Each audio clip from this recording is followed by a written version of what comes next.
welcome to my review of Ghost Giant for the PSVR. Now, it may seem a bold claim for some, but for me, Ghost Giant on the PlayStation VR is currently ranking in my top 5 of VR games. Right from the start, Ghost Giant oozes style, grace and emotion, so much so that it's easy for me to state that this is another of the games that when someone asks me what VR games stand out the most, Ghost Giant will be a part of that conversation. Along with games like Moss, Lone Echo, and Hellblade: Senua's Sacrifice, Ghost Giant leverages the power of VR to engage you in its world, to invest in the story, and take an active interest in building a relationship with the characters. Ghost Giant puts you in the aforementioned role of a giant ghost. The game's story follows Louis, a young boy who lives with his mother on a sunflower farm by a rustic French town. You are Louis' otherworldly and larger-than-life companion. The storyline that was written by Sarah Bergmark Ulfgren, a novelist and screenwriter, is best known for her novels and, please excuse me if I mispronounce this as my Swedish is non-existent, the Engelsfors trilogy. Ghost Giant is her first attempt at writing for a video game. The story can be light and whimsical in a way that really suits the playful, explorative nature that is the mainstay of the gameplay on offer here, but has a deeper meaning in its core that touches on mental health issues. The gameplay is very much like a point-and-click adventure puzzle game, though I guess you could call it a poke-and-grab adventure puzzler in this case, whereby using the move controllers, that are the only controllers available to you in Ghost Giant, you can pick up or poke objects to use them or manipulate them to be used by you or other game characters. Sounds a bit complicated when put that way, so let us say you poke, prod, grab, place, and throwing or blowing things is how you interact.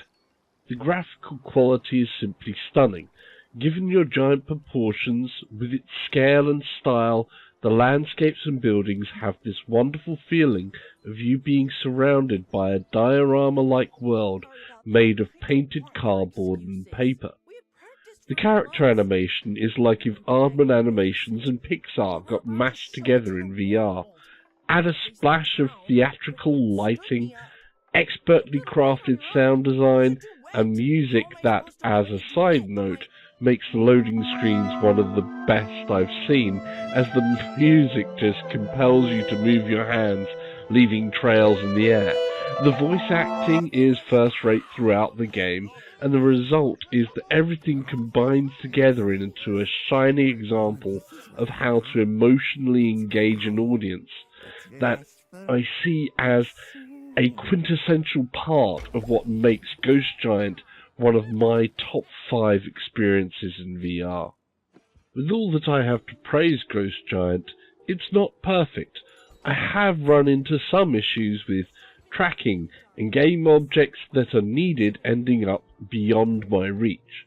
While typically that is not game-breaking, as normally these objects will respawn, but in this case I did need to restart a chapter to continue on.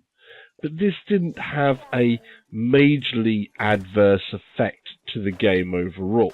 My first playthrough lasted about 3 hours, with extra hidden objects and achievements still left to find or do.